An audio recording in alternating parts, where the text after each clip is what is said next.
Tapi menurut gue pemikiran itu egois tau. Karena lu cuma memikirkan diri lu doang.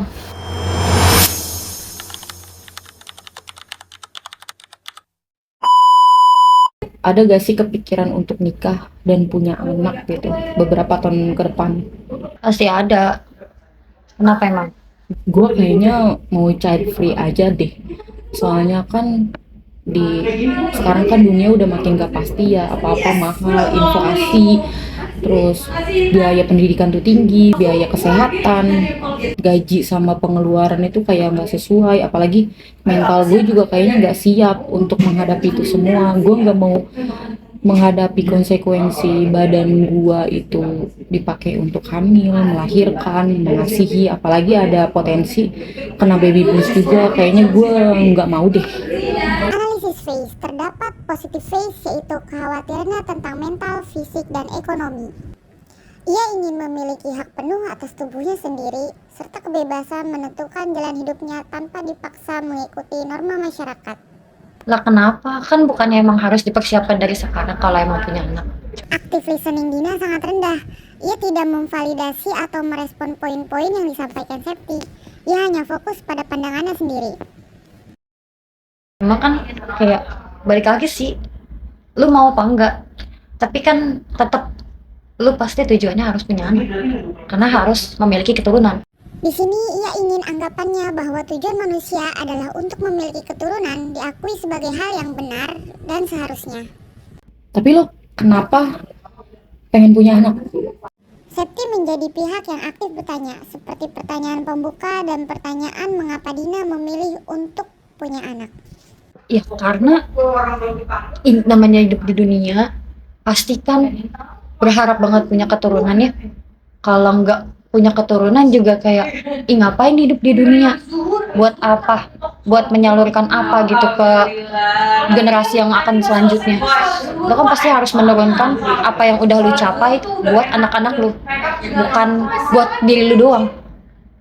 Di sini Dina melakukan generalisasi berlebihan. Namanya juga hidup di dunia pasti mengasumsikan niat Septi secara sepihak. Lo cuma mau senang sendiri dan mengabaikan fakta atau alasan yang disampaikan oleh Septi. Tapi menurut gue pemikiran itu egois tau. Karena lu cuma memikirkan diri lu doang. Lu hanya kayak lu mau senang-senang sendiri, nggak mau kayak mengajak-ajak orang. Justru menurut gua pemikiran untuk punya anak itu juga egois sih.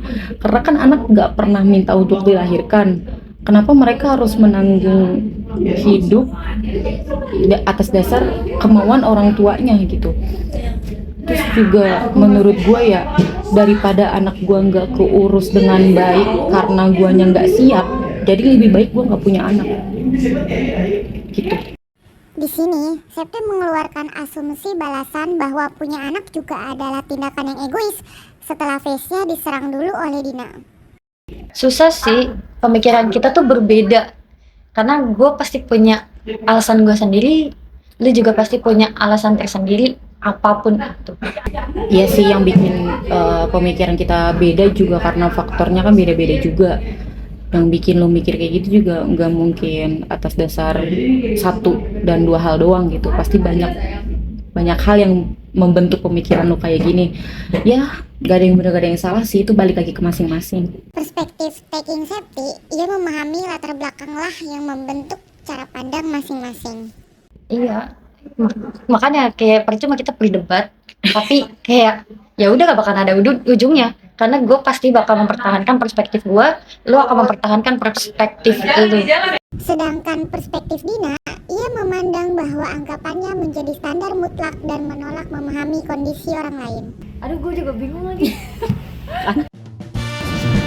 Kesimpulannya, hambatan utama dalam komunikasi Septi dan Dina adalah mereka kurang mendengarkan satu sama lain, terlalu banyak menduga-duga atau berasumsi, dan saling menyerang harga diri. Akibatnya, obrolan yang tadinya bertukar pikiran berubah menjadi saling membela diri. Meski begitu, di akhir obrolan, mereka mulai saling memahami perspektif taking dan sadar bahwa perbedaan pendapat ini wajar karena latar belakang hidup mereka berbeda. Kesadaran inilah yang membuat suasana kembali tenang dan debat tidak makin panas. walaupun keduanya tetap pada pendirian masing-masing.